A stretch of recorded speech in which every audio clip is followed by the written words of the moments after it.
नमस्कार दोस्तों। आज हम आपको आंगनबाड़ी केंद्र में हमारी पूरक पोषण आहार का जो रजिस्टर खाद्यान्न पंजी बनाया जाता है उसके बारे में डिटेल से बताएंगे। उसमें क्या क्या कॉलम रहता है। तो देखिए, अभी चल रहा है दिसंबर 2025। हमें दिसंबर का पूरक पोषण आहार रजिस्टर इस तरह बनाना है। हर महीने का ऐसे रजिस्टर बनाना है। उसका क्रमांक लिखना है। पहले लिखना है माह और सन। इसमें बाद जो माह रहेगा वो माह और जो सन चल रहा है वो सन लिखेंगे। फिर उसका हेडिंग है पूरक पोषण आहार कार्यक्रम। उसके बाद आंगनबाड़ी केंद्र का नाम।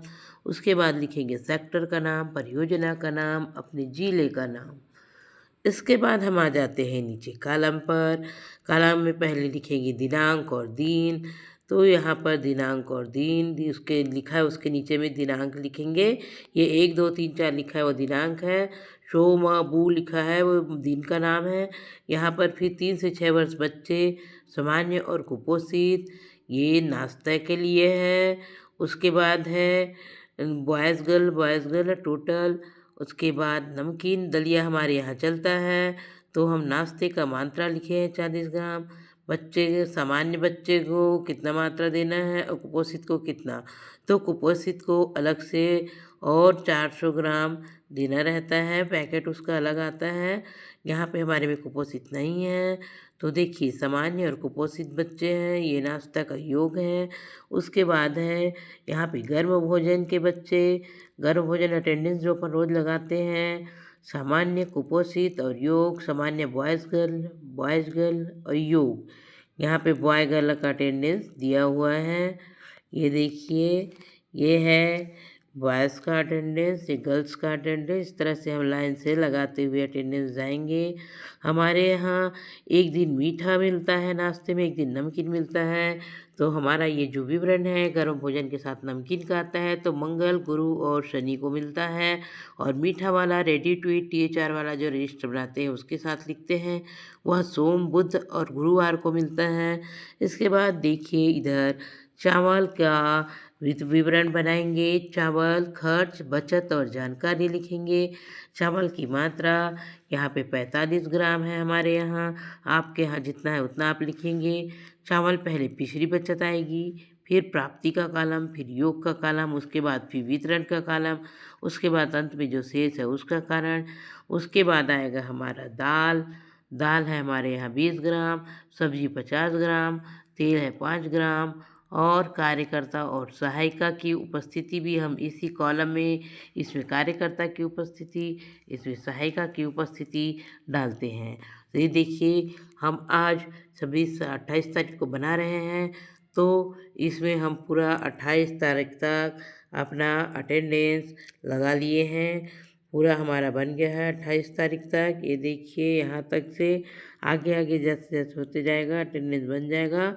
उसके बाद यहाँ पे नीचे में आता है 3 से 6 वर्ष बच्चे का नाश्ता वितरण दिन। तो यहाँ पे अभी 13 दिन आएगा नमकीन नाश्ता, तो 13 दिन लिख दिए हैं। उसके बाद है 3 से 6 वर्ष बच्चे नाश्ता के बच्चों, उनका दर्ज संख्या लिखेंगे। ये हमारे बच्चों का दर्ज संख्या है 19 और 18। बॉयज़ गर्ल सामान्य बच्चे हैं, कुपोषित हमारे में नहीं है, इसका टोटल है। इसके बाद आएगा वास्तविक लाभान्वित। वास्तविक लाभान्वित वो होता है जो हम कुल योग करते हैं, उसे वास्तविक लाभान्वित कहते हैं। जैसे कि 150 बालक या 130 बालिका आएंगे तो उसको हम यहाँ पे लिखेंगे। और उसके बाद में फिर उसका टोटल यहाँ पर लिखेंगे। औसत लाभान्वित वो औसत होता है जो बच्चे हमारे आते हैं। मान लो हमारे डेली 14 बच्चे आ रहे हैं, तो 14 यहाँ पे हमारा जो वास्तविक लाभान्वित आएगा 150, मेरा आएगा 217 आया। तो उसके बाद 217 को हम भागित कर देंगे 13 दिन से, तो जो संख्या आएगी वो औसत लाभान्वित में आता है। उसके बाद है पिछली बचत, नाश्ते का पिछली बचत यहाँ लिखना है। उसकी प्राप्ति कितने किलो हुई है यहाँ लिखना है, योग करना है। जितना हमने वितरण किया है वो संख्या यहाँ लिखना है। उसमें प्राप्ति और पिछली बचत को मिला के जो योग है उससे वितरण को घटा देंगे। उसके बाद हमें यहाँ शेष मिल जाएगा। उसके बाद अब इधर आएंगे, गर्म भोजन का वितरण दिन कितने दिन है वो लिखेंगे गर्भ भोजन वितरण इस महीने 27 दिन है। उसके बाद लिखेंगे आंगनबाड़ी केंद्र कितने दिन खुला, तो आंगनबाड़ी केंद्र इतने दिन खुला। उसके बाद आएगा यहाँ पे चावल, दाल, सब्जी और तेल अभी हमारे यहाँ मिलता है। पहले रोटी, पापड़, अचार सब मिलता था।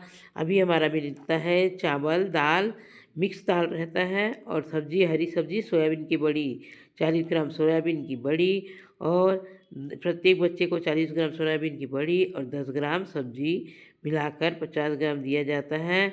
और पिछली बचत लिखेंगे चावल की प्राप्ति, योग, वितरण, अंतशेष, वास्तविक लाभान्वित, औसत लाभान्वित और योग।